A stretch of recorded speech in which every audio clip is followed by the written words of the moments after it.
guys. Is this P running the chat? It's me, Dylan. I think we're just waiting on Alex. All right, cool, man. What's up, Eli? Yeah, guys. For anyone in the audience here, we're gonna just be talk about the market, talk about what we're seeing. Sam and I, we do the deep dive for Bitcoin Magazine, so we're kind of looking at on-chain stuff, derivative stuff, seeing what's happening in the market. So we're just covering broader trends, and then maybe later on we can bring up some people if you have any questions. Just you can maybe shoot me or Sam a DM, and we can cover what people want to know. So is anyone else coming, Sam? Who else have they invite here? I don't think so. Alex, do you know if anyone's coming? What's that? I missed the question, sorry. Oh, do we have any more people that are joining with us, or is this it? This is it. Yeah, cool. So I guess just from I'll just break down what we do, what the deep dive is. So the deep dive is again, it's a Bitcoin Magazine kind of a markets product. So it is a premium product where we just kind of break down all the on-chain stuff, derivative stuff daily. But there is a kind of a free tier there. So if you want to head over to my bio, I'll put it at the top of the chat. But we cover this stuff daily. So just taking a look at what's happening under the hood. I think we're on the start of a really fun couple months here. And we'll dig into all of that. But, if you don't want to pay, that's fine. We do have that free tier, and we'll be pushing out content probably on like a bi-weekly basis with some, occasional articles that everyone sees. So, Sam, if you want to introduce yourself, tell people who you are. If you don't follow Sam, great follow, very insightful, and he should definitely have more than the 2,500 followers he's got now. So say what up, Sam. Yeah, what's up, everyone? I'm Sam, like Dylan said, working on the deep dive with him. Been at Bitcoin Magazine for about 4 weeks now. Been studying Bitcoin for a few years. But so with the deep dive, we cover everything on-chain analytics, mining, market intelligence trends, derivatives markets, macro. Like Dylan said, we got over 80 pieces of content there that you can check out for free. So check it out, have a look, and have any questions for me or anytime want to follow, shoot me any DMs. Totally open to it.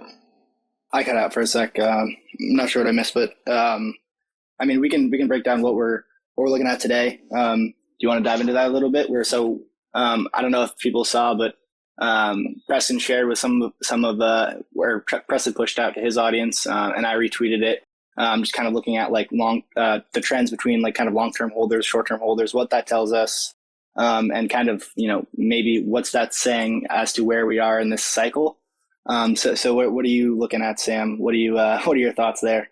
Yeah, we can get into the cost realized metric too, but it might be good just to start with like the overall long-term holder supply story for people that whether you're keeping up with on-chain or not. I think this is like the biggest driver of the market and kind of what's been happening so far since March 2020 and over the last year and a half. But Glassnode does a lot of great work to define what a long-term holder, short-term holder is. And it's about, 5 months where they look at the probability of an entity selling their coins. And typically what they find is over 5 months, you're likely to hold on to a lot of your Bitcoin, and you still might sell or take profits at times, but you're considered a long-term holder. And so just like a high overview, kind of what happens with those is as we go through these bull and bear market cycles, you see these long-term holders are accumulating in these bear markets. And then as price runs up, they're going to take, profits and kind of take more returns on some of their positions. And that's at the same time when you see new demand come into the market. And that's who basically they're selling to on the other side is the short-term holders, which could be retail, which could be, futures, ETF demand, whoever is the new demand kind of at that cycle. So, but lately what we saw after the post all-time high run-ups over the summer is that these long-term holders, they took profit during that period, and we can go into more details about that. But really, when kind of the price cooled off and got under 30K, they started to accumulate and stack sats at a rate that we've never seen before. And so you have this kind of bear market consolidation accumulation phase while we're still in this bull market kind of double top opportunity as we head into Q4. So I think that's might be a good high level view of what's going on from like a long-term holder perspective. And we can go into more if you want, Dylan, if you want to add anything on that. Yeah, totally. I think, I think we can kind of get ahead of ourselves a little bit because, we're looking at this stuff all day and we'll kind of gloss over some of the things that may not be so intuitive for many people. So like, I mean, Alex, I know you're pretty familiar with this relative, to most, but, what would you say we could break down a little bit easier for someone that may not be too familiar with the on-chain analytics side of things? I think you might be able to let people know why, as traditional Bitcoiners who are very interested in just having sats on their cold storage, what does an ETF mean on chain for the market? Even if the ETF doesn't hold Bitcoin proper, but Bitcoin futures or any form of derivative, why is that so bullish? Why is that good for institutional investors and the common Bitcoiner? Yeah, so I mean, I would just preface it with saying that I'm looking at like market data, the on-chain stuff, the derivative stuff. Some of it's longer term, some of it's very kind of short term stuff like funding, and when you get these volatile moves, it's most often caused by derivative market dislocation. And so I just want to I say straight up, and I say it in all the deep dives we produce. Like we're not giving trading signals, and that's not what we do. We're really just trying to basically cover and report on the monetization process of Bitcoin, which we have a thesis is the best money the world's ever seen. And so with that thesis is, kind of being reported on and analyzed on a daily basis. And so, we have this conviction for most 99.9% of people, don't be trading in and out of your stack. And it should be an accumulation game with leverage, not leverage bets, but, with strong directional bets, based on market opportunities that will arise. And so I guess that's just, I would preface anything that we say here when we're talking about bull cycles or, potentially any bear cycle or like, short-term kind of thing. It's not an opportunity to go sell all your stack or go leverage long or short. It's more of just so like, hey, a great opportunity might present itself to stack, cheap or to watch the price run up 5 or 6x over the coming period. So just want to get that out of the way. As for the ETF, right? So there's a lot of things going on here, and there's a lot of nuance to what a futures market means, especially a paper or a cash settled futures market, which is what CME is, right? So you have Bitcoin derivatives, so the futures market. So for I think it's easier to understand when you're thinking about a traditional commodity. So I'm an oil producer or I'm a supplier of a good or a commodity. And I need to, I have supply chains, I have all this stuff, I have, deliverables. And so there's a futures market for a barrel of oil 6 months out, 12 months out, 18 months out. And same with a lot of other commodities. There's that for wool, there's that for corn, there's that for, all of these things, gold. There also is that for Bitcoin. So there's a market for Bitcoin in March of 2022. And there's a price that's being traded and there's some pretty decent liquidity there. And so what a futures ETF does is essentially, for like most of the time, you'll always see the futures market trading at a premium relative to spot. So right now the price is just, say 62,000. Well, you might see the December futures contract be trading at 65,000, or you might see March contract trading at 70,000. Earlier in the year, in April, the Bitcoin, the December contract was trading at 84,000, while the price was at 64,000. So there's a huge premium there. And so what this means is that there's a pretty good opportunity that arises. You can go in and a trader, an arbitrage, fund can go in and sell futures in December and buy spot Bitcoin, and they're market neutral. They have no exposure to the underlying asset, but they're capturing a pretty big yield. And so what a futures ETF means is that even, you're going to have this huge influx of capital that's going to come in, and they're going to basically put upwards pressure on a lot of these futures, markets, the CME in particular. And so that's generally pretty bullish in my opinion, because what it's going to do is it's going to incentivize a lot of people to come in and capture that premium. And to do that, you have to buy the actual underlying asset. You have to buy Bitcoin itself. And so is a futures ETF optimal compared to just buying spot? No, it's not. And you're going to underperform Bitcoin, the asset, people that buy and hodl over the long term, because there's this premium that you have to buy and roll over every single month if you're holding a spot ETF or a futures ETF. But, for short-term traders, for Wall Street, for institutions, it is providing some sort of access to this market that they didn't have before. It's something that Grayscale couldn't offer, something that, there wasn't really anything available for American institutional investors. So on that side of things, it's pretty bullish. I don't know if I kind of went too fast there, glossed over things, but I think from a high level, that's kind of what we're looking at. Sam, how about you? What's your take? Why is this ETF and any Bitcoin ETF generally bullish for Bitcoin?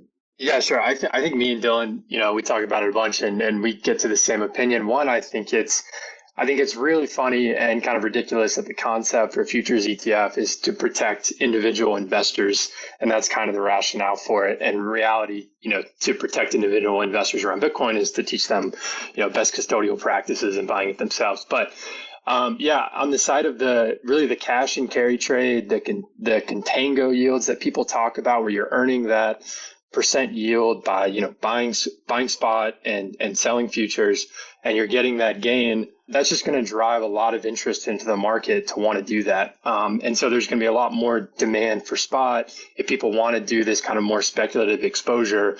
And so it's just going to put more pressure on the spot in the market and kind of the free float of the supply there, and just put more pressure into people doing it. Long term, I'd much rather see a spot ETF and that may not come till 2022 or 2023. And for the most part, it's just better for people to hold their own. But there will be demand on the spot price that I think many people get to that conclusion, and it will help drive kind of lower supply and higher prices and demand for it in the long run.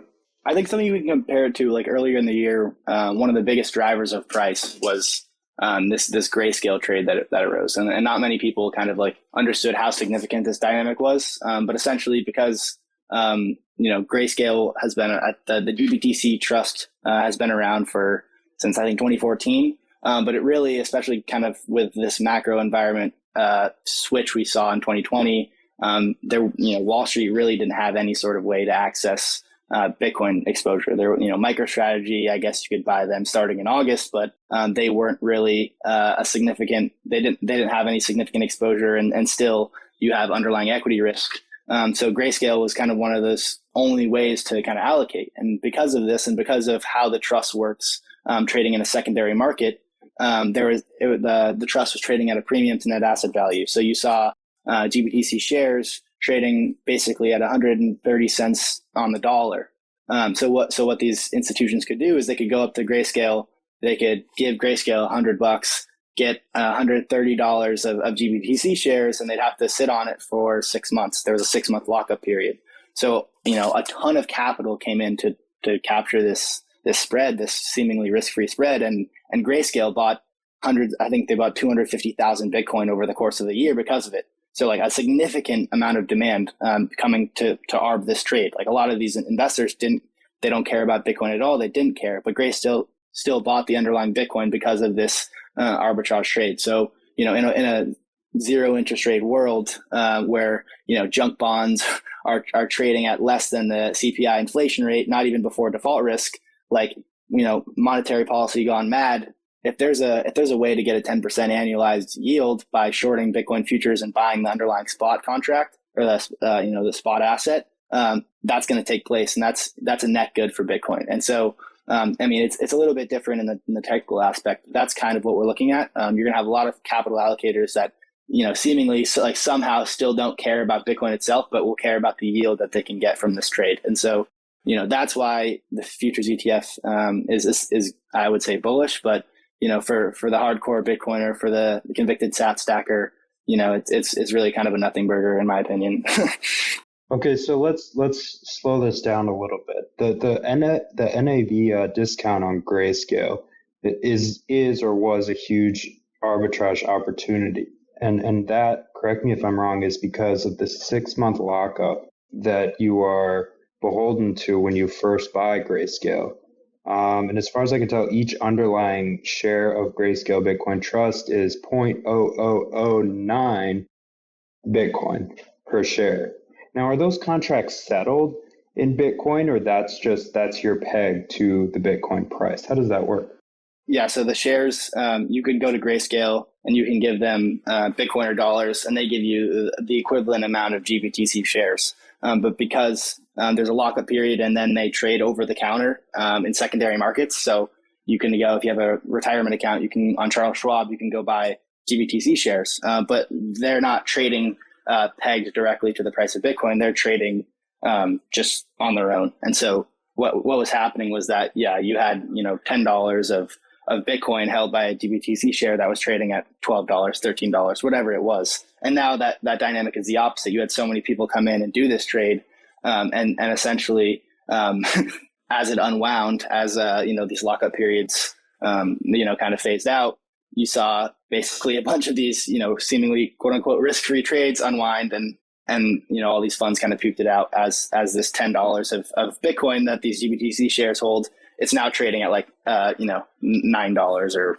$8.50. There's I think it's trading at like a 17% discount today. So there's no incentive. If you look at Grayscale's total holdings, it hasn't increased since February 18th, I believe, and that was the day that the premium first flipped to a discount. And so Grayscale, one of the things that fueled the bull market, the day that they stopped buying because of that discount, changed the market significantly. And so, that I think they're going to convert to an ETF at some point, but maybe for someone in a retirement account or something, if you still have any sort of, traditional asset exposure, it might be a solid trade to outperform Bitcoin is buying some GBTC and waiting for that ETF convert, because, you can capture the little bit of upside. Now, is there a fear that Grayscale will simply issue more shares or purchase more Bitcoin? How does that affect the price or the arbitrage opportunity that you mentioned? Yeah, I think just with the structure of the fund, there's that 2% annualized fee. That's, they technically, I don't think, have to ever convert. So I'm not really sure what the incentive is. Maybe they, there's like some sort of, shareholder duty or whatnot to convert that. But, basically they're selling 30 Bitcoin a day, just churning profits on that trade. And so, or on that, contract that all these holders of the trust are locked into. And so, they can't dilute you, but, you're paying that 2% annualized fee forever. But, when it's trading at a 17-18% discount, a 2% fees is not something that is too significant. So, yeah. So if we move on a second here, I noticed that the ProShares futures ETF, it's almost not being promoted or approved by the SEC. It seems to be like an approval more by inaction. They just failed to deny it before a hard deadline. Do you know anything about this? Why might they take that approach? You wanna comment on this, Sam? I probably don't have too much information on this other than it seems like they satisfied what the SEC wanted to do. Do you have anything else to add there, Dylan? Yeah, I would just say, I think the first approval, if not for anything, just narrative alone, the market really reacted to, and I think the SEC kind of understands with Bitcoin, with I guess crypto more broadly, they're taking their sweet time with the spot ETF because they know, the Ethereum applications are next, and then the Litecoin and every shitcoin in the book is gonna apply for an ETF after that. And so I think they really wanted to make it clear, set a precedent. What's like they're talking all this stuff about securities over the last couple of months. What defines a security versus a crypto asset, and Gary Gensler is like a closet maximalist. I think all of this stuff, it's calculated, and they're really because they know once the floodgates are opened, whether it's with futures and eventually with a spot ETF, they have to keep that at bay. But unless because it's going to happen, right? You're going to see a spot ETF approved at some point, and they're going to get flooded with all of the alts and everything else under the sun for applications, and they don't want to do that. I mean, I know for a fact. And so I think that's what's kind of happening. Like the one futures ETF is approved, and then kind of the floodgates are going to open up, and there's going to be 20 of them, and it's going to be a race to the bottom of fees, and probably one or two of them will have decent liquidity in an options and derivatives market around it, a derivatives market on top of a derivative. Like you're going to see kind of one or two of these ETFs kind of in a winner take all sort of environment, and the rest are just going to be somewhat like nothing burgers. And so that's kind of my opinion on it. Like, the third, the fourth, the fifth, the sixth futures ETF, it's just like it's meh. The event's already happened. Right, and we only need one. So you brought up a good point. Until they had secure better definitions, better regulatory definitions, dividing Bitcoin from what are securities, they don't want to open the floodgates. Is that how I understand it?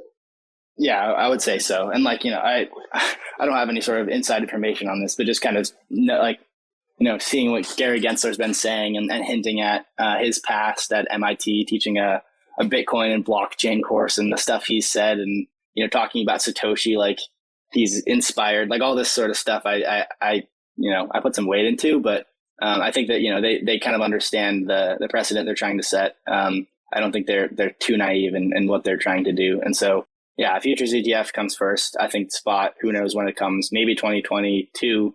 It'll be interesting to see if they approve it during the mania phase of a bull market, because that could be some sort of crazy blow off top moment. I'm not sure.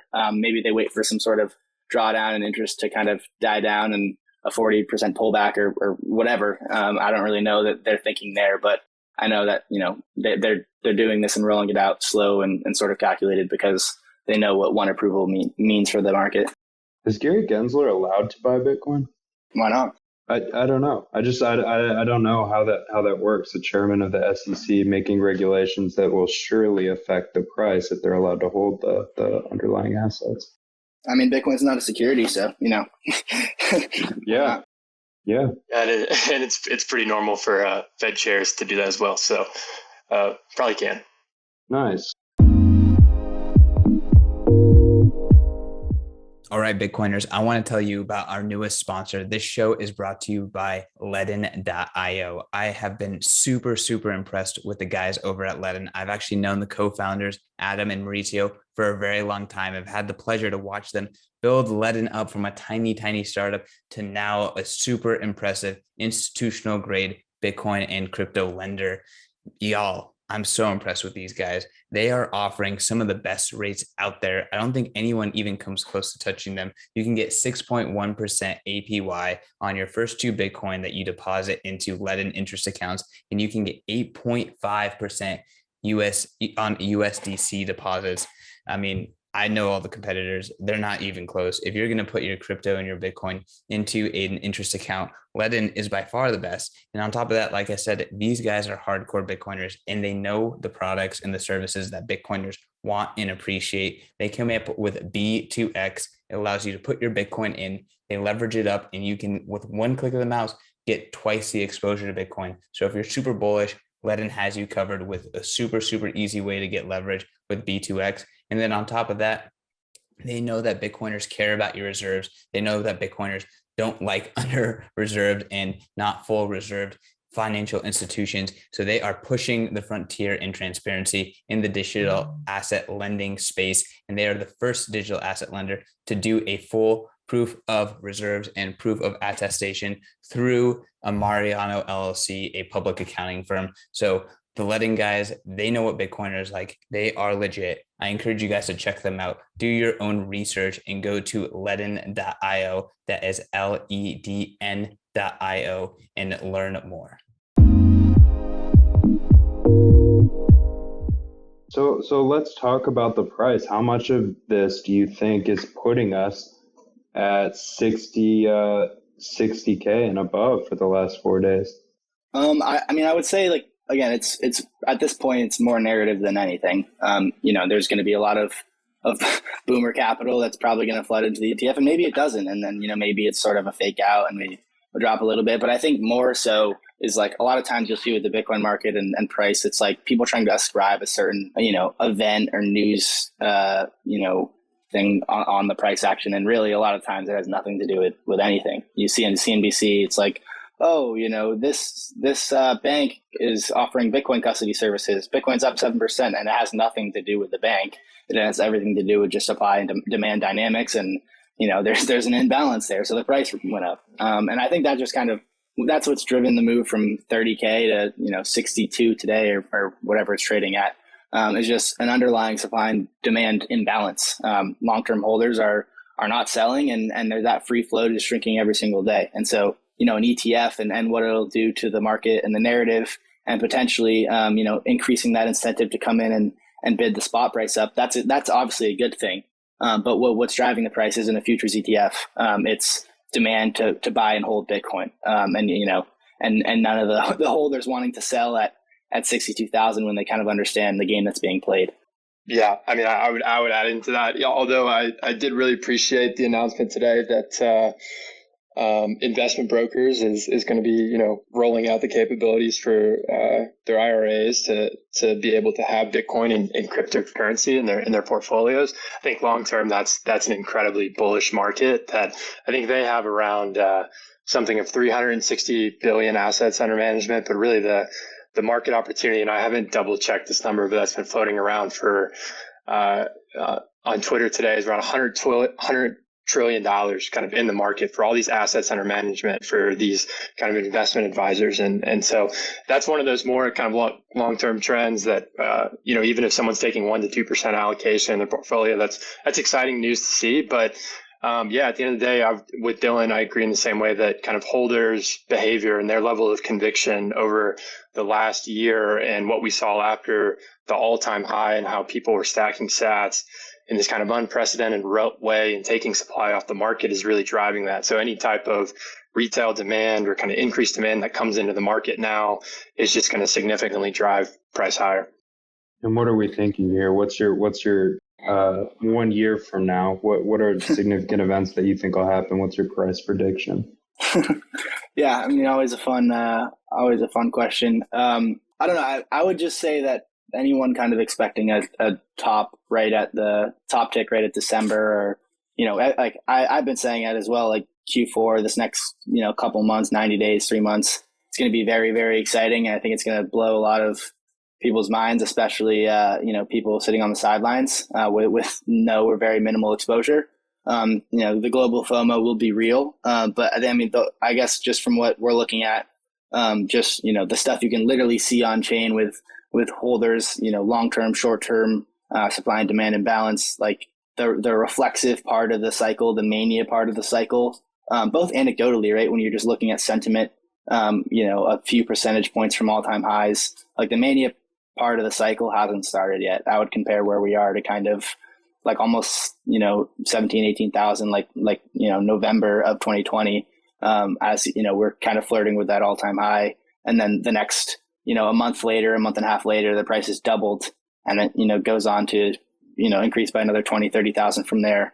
I think that's kind of where we are just in terms of the holder dynamics, in terms of the sentiment, in terms of people sitting on the sidelines. And that's exciting, obviously. And so, I mean, I don't know, is it 150,000, 250,000, 400,000? I'm not in the job. I'm not going to definitively not selling my stack at the top. And I think it's from a, on-chain perspective, as well as, just analyzing the market, it's far easier to time bottoms and capitalize on that, whether that's leveraging up or, buying the dip. Selling tops can be, a losing game, especially when you have to pay taxes and all the like. So, I have taken on a little bit of leverage, like, over the past couple months over the summer. And so, that unwinds a little bit, but, whether that's the cycle top, there is no top because the dollar is going to devalue forever. And so,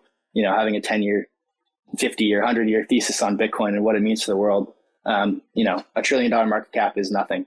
And so, there will be cycles, there will be volatility, there will be another 50, 60% drawdown, there will be unwinds. But, when you understand the game that's being played, you can just kind of sit back and watch the fireworks. So how do you compare the strategy of, taking all these things into account and buying bottoms versus just buying Bitcoin at a regular interval whenever you get paid, regardless of the price? Because it seems to me if any of those predictions come true, it wouldn't quite matter whether I bought at 50K or 60K. But over the long term, like, several hundred correct bottom predictions could significantly increase your stack. So I just wonder, what do you think in terms of strategy for people? Should they be smash buying, DCAing? What do you recommend? Yeah, I mean, you can't lose with dollar cost averaging. And ultimately the people that, were losers and bought the top in 2017 are doing quite well on a 3x in 4 years. That outpaces anything that you could get in the in the legacy world. And it ultimately didn't matter that you bought at 19 or 14 or whatever when the price was at 3K, because look at where we are today. And I think that same thing is true. But there are just like there will be opportunities in the future to kind of like when the risk reward is just that asymmetric. And I think even at 60,000, even at 150,000 or wherever we go at the cycle, the risk reward will still be like it's such an asymmetric bet. It's still so early. So yeah, like I buy every single day, but there's also things that I'll do, and I think Bitcoin's a screaming just like unbelievably cheap that maybe I wouldn't do. Like Michael Saylor, I don't think he's gonna go out and borrow $10 billion at 150,000 in a couple months. Like he did all of that stuff kind of at the bottom for a reason, or not at the bottom, but the local kind of bottom.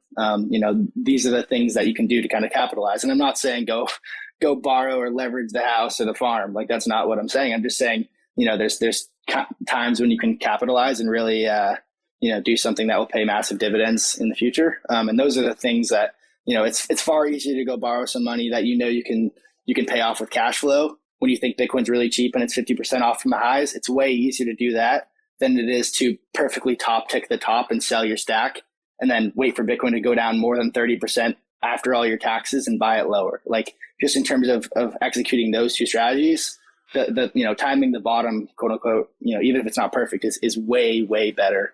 And I think it's from a risk reward perspective, it's way more attractive.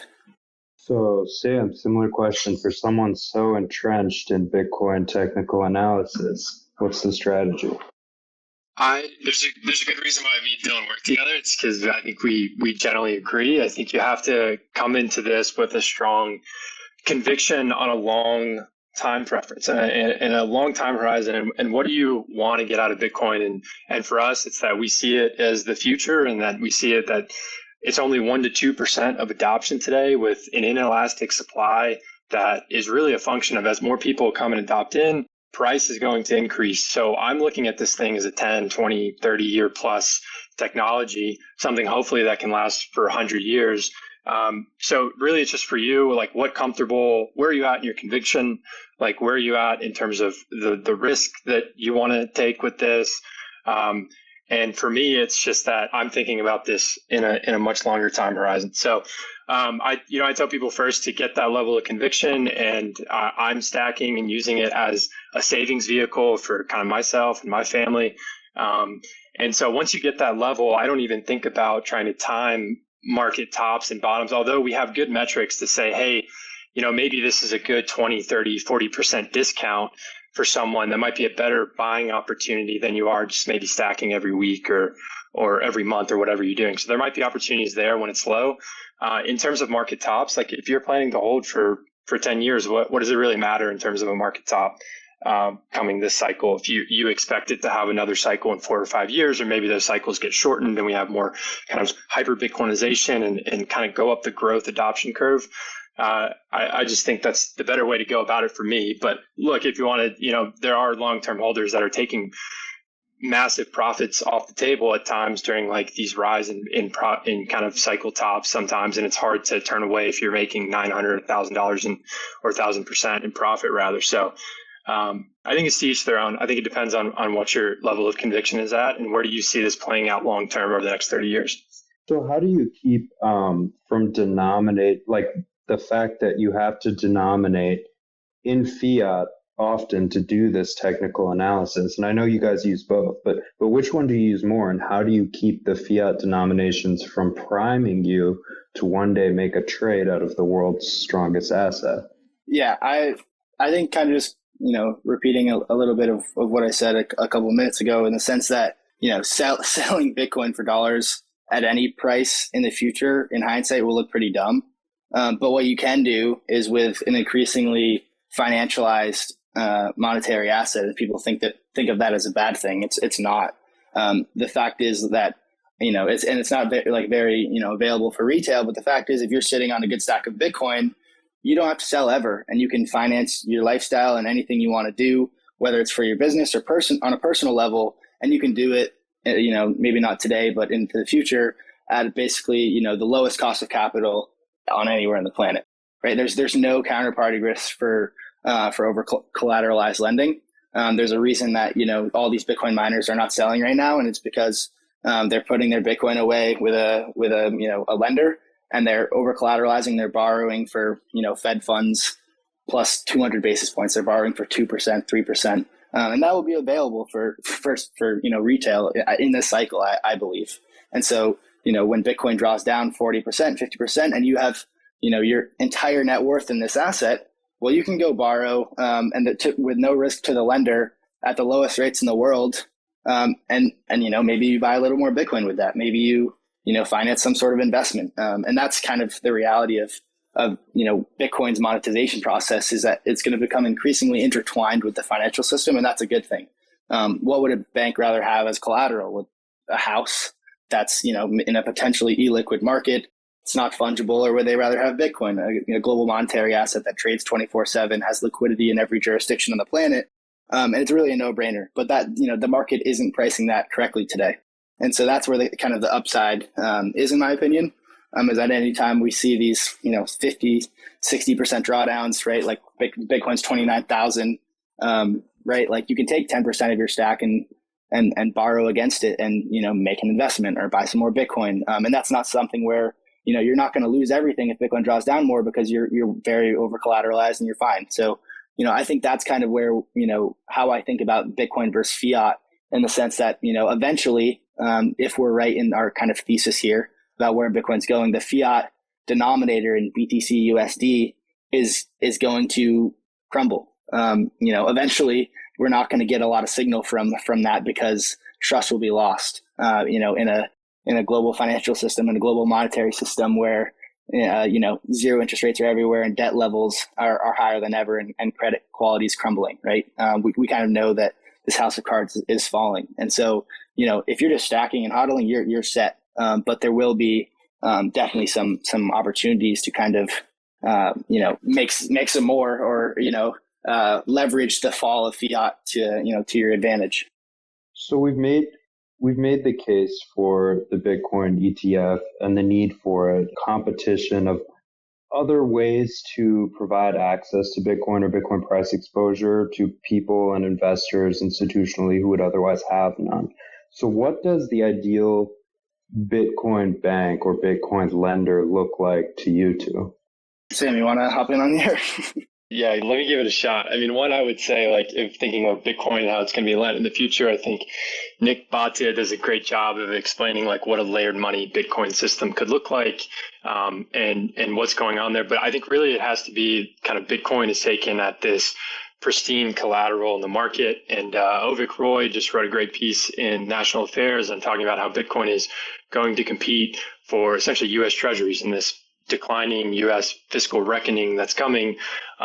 What is going to be the market change point for people using Bitcoin as collateral instead of treasuries? So I do think that's like an inevitable future, in that sense that, people are going to want to maybe custody some of their own Bitcoin, or people that are not comfortable with custodying Bitcoin are going to use that at banks in that way. And banks are going to kind of reinvent their model to have Bitcoin as collateral, at least in some facet or interest. It's just going to be some of the, the scarcest, most pristine kind of collateral you could get. Generally, that's like my high level view of where banks are going. I think, Nick Bhatia makes a great case in the layered money of what it could look like. But yeah, that's my high level view. Yeah, I would say that, that's also kind of like one of the biggest turning points that we're still pretty far away from. I would say, like, treasuries are the kind of the risk-free rate, the global collateral that everything else is built on. And Bitcoin's far from that. And so I think that's the real flippening, is when the risk-free rate is no longer looked at, with USTs, because of, again, declining credit quality, and inflation of the monetary base. These are things that are accelerating. And so, as the world kind of converges upon Bitcoin as this global monetary asset, the preference for lenders and, institutions will eventually shift. And we're seeing that at an individual level. And eventually that will accelerate to sovereigns, institutions, and the like. And so, Yeah, I mean that's probably 3, 4, 5 years out, maybe 10. Yeah, and just to add on to that, the when you think about it, like from the mining space right now too, this is really like just getting started. Silvergate lending being, a big bank for Bitcoin companies and cryptocurrency companies over the last years is just starting to take kind of this collateralized Bitcoin from Bitcoin miners, and they're able to borrow against it. So it seems like the financial plumbing and kind of the on and off ramps and rails are just getting built out now. So that's actually a possibility. So I actually have a quick question, if you don't mind, Alex. Yeah, go for it. Dylan and Sam, what's the dynamic between like these new breed of public Bitcoin miners and the fact that they're no longer selling their Bitcoin? We used to see miners in China kind of have to deal with the ebbs and flow of the market conditions, and they would be big sellers. But now a lot of the hash rate is controlled by public miners who, rather than selling Bitcoin, they sell stocks. So that way they can just continue to accumulate Bitcoin. How does that change the dynamic, and what does that mean moving forward? Yeah, I think there's a couple things. So the first is that the financialization of Bitcoin, like we were talking about, is very good. Like it's very bullish for the price. The more that Bitcoin becomes intertwined with the legacy system, where we have this mispriced cost of capital, the faster that hyper Bitcoinization, as we talk about it, will unfold. So you're seeing that play out with companies like MicroStrategy and Michael Saylor saying, I call your bluff. Give me all the loans you can at these laughable rates, and I'm going to wait 3, 4, 5, 6, 7 years and stack as much Bitcoin as I can today. But on the mining side of things, there's a couple of things that happened in 2020 that were extremely bullish in the sense that the COVID kind of lockdowns shattered supply chains. You see this huge semiconductor shortage that's still unfolding that won't be resolved anytime soon.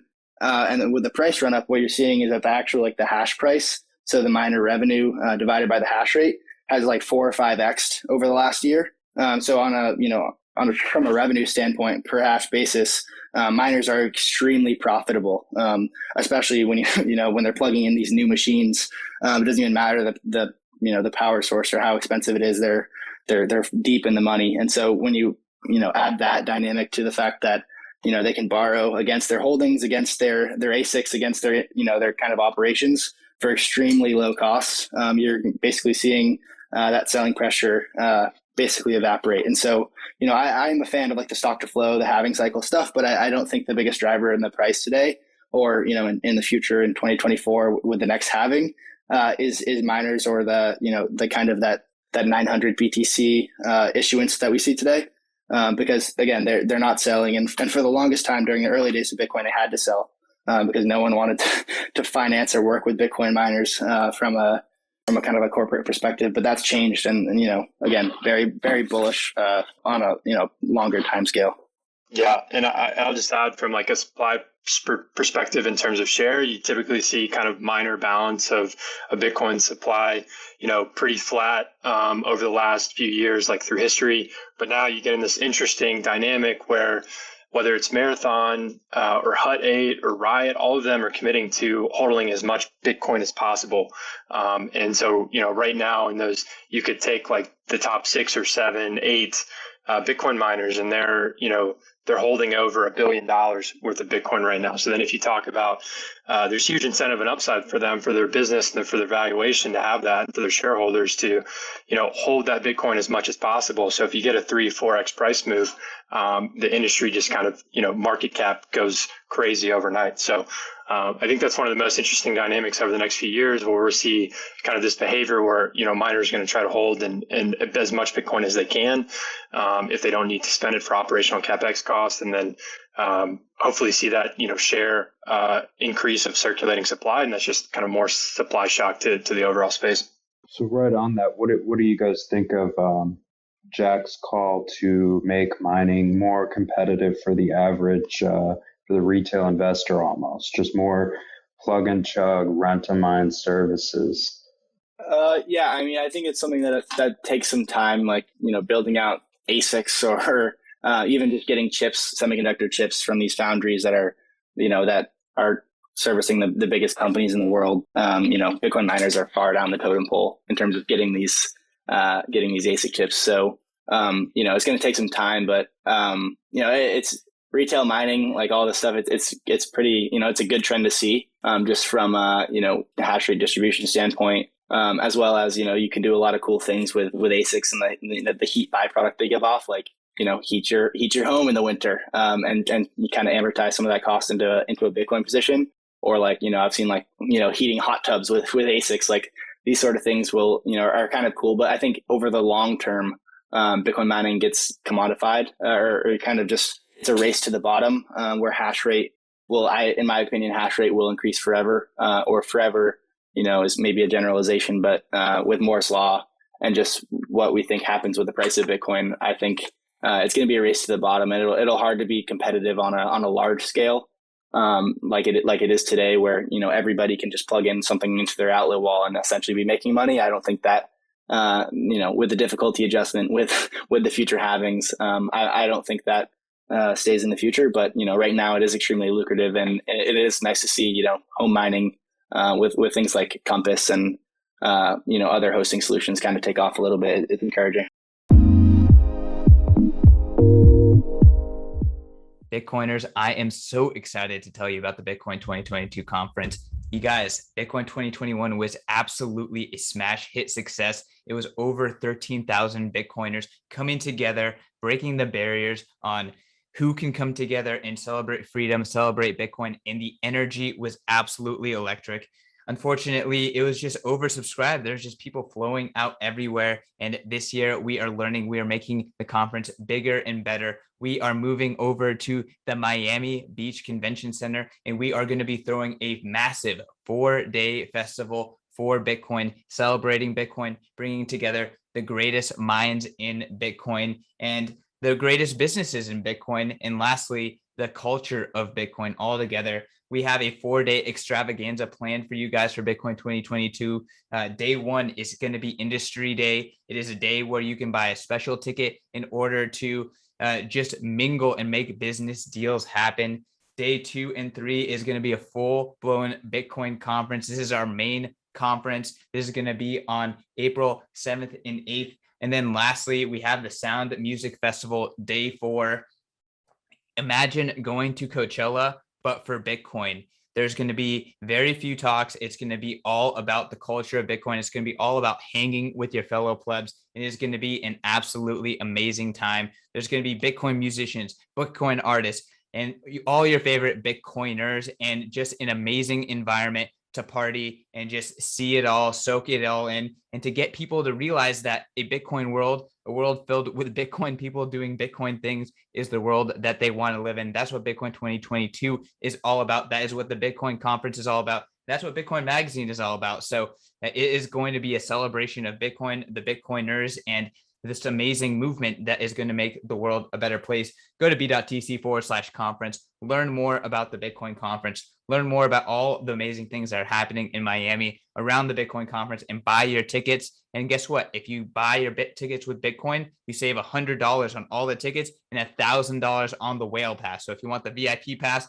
the big kahuna, if you buy with Bitcoin, you save $1,000. That's a lot of sats. So go and do it right now today. Don't wait. Prices are only going up. This is going to be a can't miss event. Bitcoiners, I want to tell you about the Deep Dive. The Deep Dive is Bitcoin Magazine's premium market intelligence newsletter. This is a no fluff, hard-hitting, incredible newsletter going deep into the market, helping you understand what's happening with derivatives, what's happening on chain, what's happening in macro, what's happening with the narrative, and what's happening with the tech. My man, LeClair, is an absolute savant. He is making his name known in the Bitcoin community, getting shout outs left and right, getting on podcasts left and right, and him and his team are bringing you everything that you need to know about Bitcoin. You don't even have to be on Bitcoin Twitter. You can ignore every other newsletter. This is the newsletter to rule them all. Go over to members.bitcoinmagazine.com, sign up today, and if you use promo code MACRO, you get a full month for free. You have nothing to lose. What are you waiting for? Sign up, see the incredible work that Dylan and his team are putting out. And if you don't like it, just unsubscribe. You don't pay a dime. But if you do, it's going to be well worth the sats in investment in understanding Bitcoin and gaining the confidence to continue to invest in Bitcoin and making the right moves around Bitcoin. And it's going to be well worth every single Satoshi. Again, can't recommend it enough. That is members.bitcoinmagazine.com, promo code macro. Do it today. So how do you factor that into something like the stock to flow model or a super cycle theory, institutional investors coming in? I mean, do all these models break down at a certain point? Is it just, do you have to just describe these things retroactively, or what do you think the effect of the halvings will be in the next cycle? Sam, you can take this one. Yeah, I'll give you the way I look at it. I think all models, do break down at some point in my mind. The framework I like to use is just like an S-curve adoption framework looking at it. So I think if most people are familiar with kind of the S-curves that you see from like the early adopters and, early majority, things like that stage. So what I like to do is look at the kind of the rate of those curve changes when you're looking at anything from the internet, from smartphone, from refrigerators, and you start to see this like accelerating exponential trend, and you get this hyper growth period that's upon you. And I think once that hyper growth period hits, I think it's incredibly difficult to know how high that's going to go, what exactly is going to drive that, and it's kind of like adoption mania at that point. So I'm still using that as like my high level framework, that in terms of percent of adoption people is 1% to 2%, whatever way you look at it. There is a hyper growth period coming. I think, everyone's got a good model until it breaks. And so for me, it's just hard to predict how fast or how soon that's going to be. Not the best answer for you, but. No, it's great. There's a hyper growth period coming. Describe what that looks like. Yeah, so I would encourage people, if you go look up, like, say, the internet adoption curve or the smartphone adoption curve, what you're going to have is these typical trends that just happen with new technologies that are being adopted through society, that all of a sudden have this, wake up wave of everyone wanting to get into that technology, or in this case, this asset with Bitcoin and the monetary network. And it's a typical trend that takes off every time, and it's increasing as we're kind of building on exponential technologies, where we're building the connectedness to the internet. So you have this period where these things start off and they're growing slow. Let's say over the last 12 years, you're getting to 1%, 2%, 3% of adoption. And then you're looking at, okay, what is that next 3 to 40% of adoption? And that typically takes off in a series of a few years or longer, depending on what curve you're looking at. Yeah, I would just say, like, there's Bitcoin the asset and there's Bitcoin the network. And I think, a lot of people like to talk about Bitcoin the asset, especially like, institutional investors or whatever, like, new money coming into the space. But the thing that a lot of people kind of miss is that Bitcoin the network, under the surface, under these boom and bust cycles, under price, is going exponential. And really, like, even during like price bear markets, just volatility aside, that none of that really matters, because under the surface, Bitcoin's just continuing to grow exponentially. And that's been the case for the last decade. You're seeing this open source technology. Think about all the stuff with the Lightning Network, right? All the stuff that's being built open source under the surface, that's just compounding exponentially. You're seeing Lightning public channel capacity grow at a 4% rate every single week. Do that compound annual growth rate math. Like, this stuff, it's not going away. And so when you're thinking about from like a network effect perspective, a lot of these things are happening regardless of price action under the surface. And that's why, some of this stuff seems to happen so fast because it's being built out every single day at a completely decentralized kind of, open source manner. And so, that's what I would just say is, like, why this happens so damn fast is because you just have this group of people around the world that have essentially, like, are dedicating their lives to making this thing a reality. And so, that's why I'm always, perma bullish in that sense. So when you have something like the CAGR of the Lightning node adoption going up, in the last year, I think half of those were from Umbrella alone. So do you think there's a cause for concern that we might grow too fast in one direction, or under kind of the banner of one company or another? Or how do you think open source software is the key to the growth in this manner? Or what do you think about that? I think with Umbrella, they're technically not, they don't fall under the free open source software terminology exactly because there's some sort of licensing or something that doesn't fit the terminology. But regardless, Umbrel is using a suite of open source tools in their kind of all of their applications and stuff. Most of that is all open source, and the cool thing is, like, Jack Mallers always talks about this. He's like, we're using an open monetary network. So Twitter just plugged in. They didn't have to build anything proprietary. They didn't have to, become a money transmitter or get all these licenses. They were just like, all right, we're just going to plug into this and we're going to provide it to, obviously they're rolling it out in the US first and all this, but we're going to, eventually have this available to 100 million users because all we do is we're just going to build on top of this open source stack. So, I mean, no, it doesn't really worry me too much. I mean, obviously, the more competitors, the better. But the cool thing is, like, I can send a Lightning payment to someone in El Salvador that doesn't have their own Umbrel node and is using a wallet of Satoshi or, any of these other kind of applications that are all being built out. And so, the interoperability of everything is what's really important and what's kind of the most beautiful thing about Bitcoin.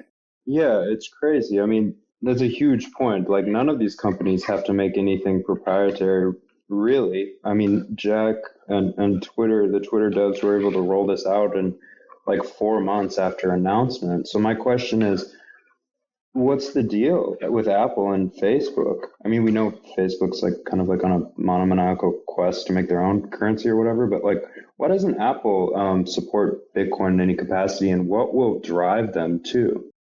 I mean, Sam, you can rip on this. Sure, Alex, you're hitting the hard hitting questions here. I guess it's hard to say. I don't know, in the sense that, like, you look at someone like Michael Saylor, who has much more control over kind of his board and his company and made a really bold move. And I just still think it's incredibly early in terms of companies making those style level moves. I think they can still happen, but also you're one of the biggest companies in the world, and you have a lot of shareholders, and you have a lot of people to appease and try to understand and conflict and have conversations and discussions with. And I think we're still dealing with a technology that's only 12, 13 years old that a lot of people still don't understand at kind of that deeper level. So I don't know what's going to be the catalyst for that, other than you could talk about it just be kind of decline of the monetary system we have today. And eventually, I think the best case to be made is, are people going to view their cost of capital being kind of completely distorted and mispriced? That MicroStrategy looks at it today when Michael Saylor is essentially saying, running a good business is actually just going to lose me money. I think it's really going to depend there, but it's also way more risky for a company of that size to take on that type of position. Although they could do it with a small percent allocation. That's a hard hitting question, not one I have a great answer to, but I don't know if you want to add anything else.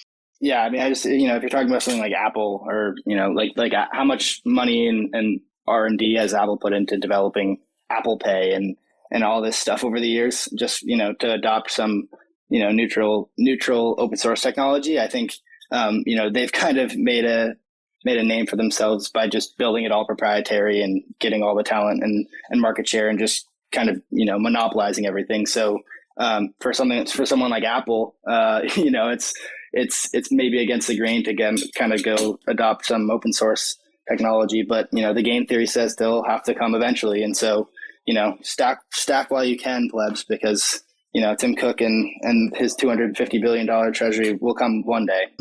We can front run that today.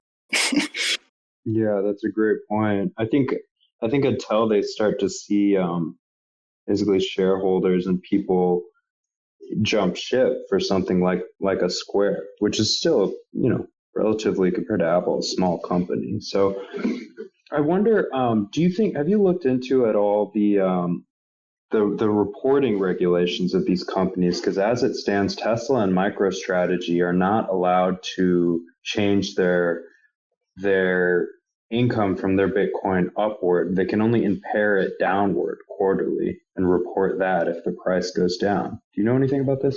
Yeah, the current corporate accounting standards, the General Accepted Accounting Practices, I believe is what it's called, GAAP.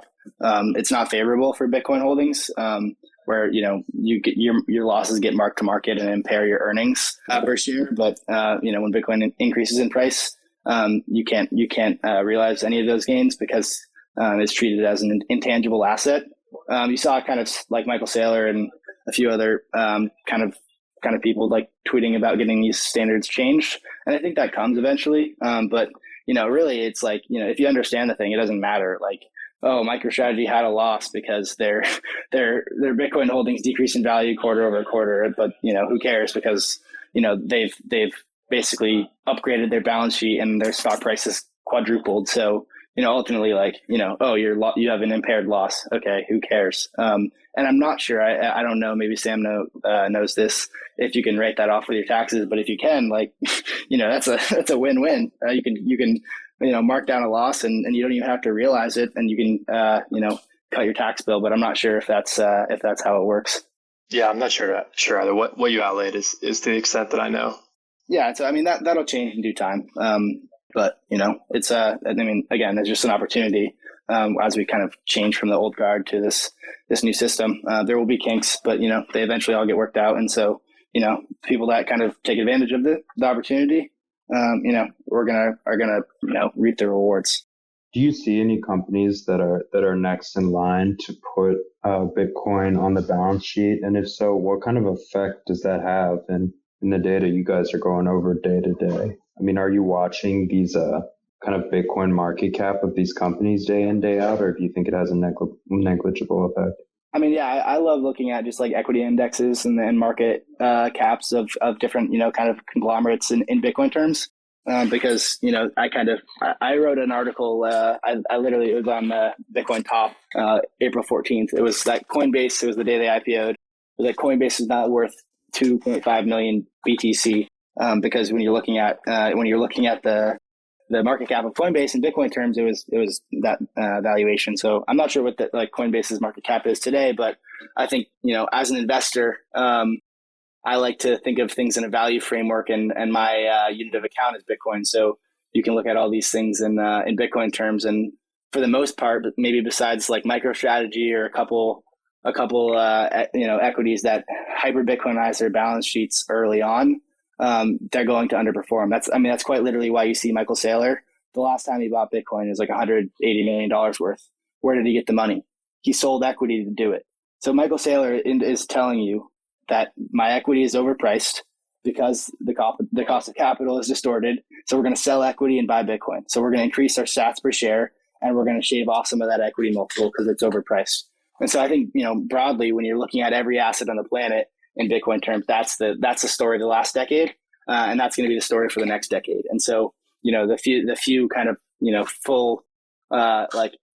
full-fledged adopters like Michael Saylor and MicroStrategy might outperform, but for most everybody, they're gonna underperform by a wide margin. And the exciting thing is when everyone kind of starts to wake up to that at the same time. So do announcements come this quarter? Maybe Twitter adds a little bit.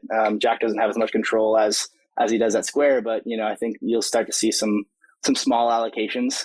But if we don't, then great. Let them stay in their T-bills and their cash balance sheets, or let them buy back their shares, right? Like all this stuff you see with share buybacks and borrowing a bunch to do that, like it's because everybody kind of knows that that cash is trash, that you're going to lose.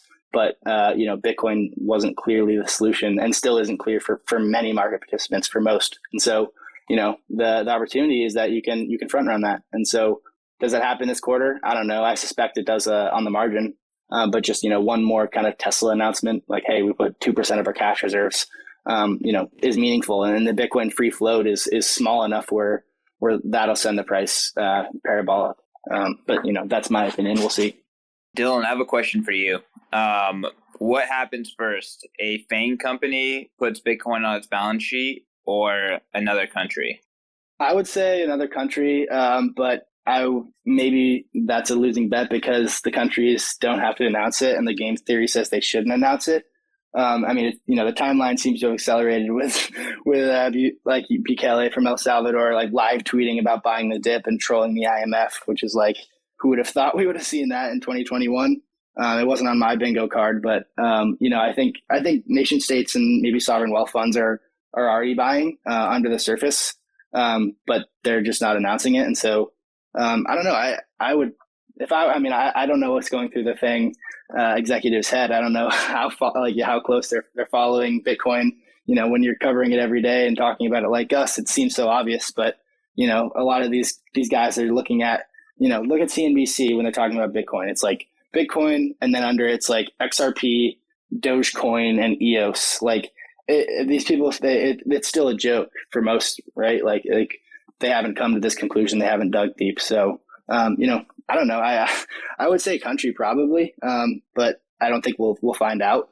So maybe the FANG's a better bet. Yeah, you'll see that like all of these, country or company, with the exception of maybe like Tesla, the figureheads that kind of lead them have a vested interest in Bitcoin. So I mean, I think it has to start there, right? Someone's got to educate the board and the investors on what they're doing. So I think that we're limited just by that, just by the education. And you can see just by flipping on mainstream media, as you pointed out, that we're so early on that front.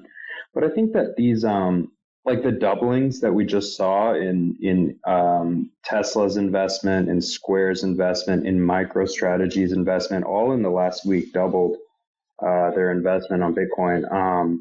Square getting in at the lowest average price per coin, I think that has to have some effect. I mean, maybe this quarter, maybe the next, but that has to start turning heads at some point, wouldn't you think? Yeah, I would definitely think so. And maybe this is just really the first time where people are going to get to see this actually play out and be successful too. I think, if you're looking at it and saying the whole time, oh, this can't work, Bitcoin is too volatile, it's going to go to zero, that's your thesis, it's too risky. And then all of a sudden, just in this last week, we're seeing things double and we have one more, kind of price move up through this bull cycle move. Then those, I think, I think we already start to think of them as pioneers in the space and what they're doing and putting on their balance sheet. But I think a lot more people have to wake up to that idea. Because then again, too, if you're competing with these businesses, you're now at a huge loss from a game theory perspective, is that they've just been able to turn around a huge part of their business overnight and their treasuries and have so much more, whether it's asset valuation or market cap on hand than you do. So I think it eventually kind of driving competition will come from somewhere.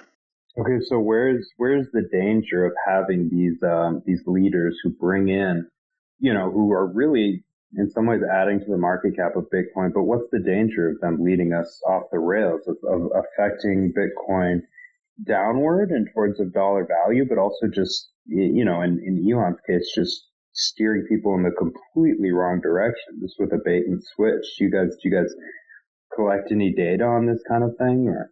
Yeah, I mean, I would just say like you saw in real time Elon's effect on Bitcoin and like even Dogecoin, which is a total joke, but like with every tweet, his effect with the kind of Elon effect was diminished. I mean, Jamie Dimon in 2017 said something about Bitcoin and the price plummeted, and now Jamie Dimon says something about Bitcoin and it rallies in his face, right? Like, it's just Bitcoin climbs a wall of worry, and ultimately.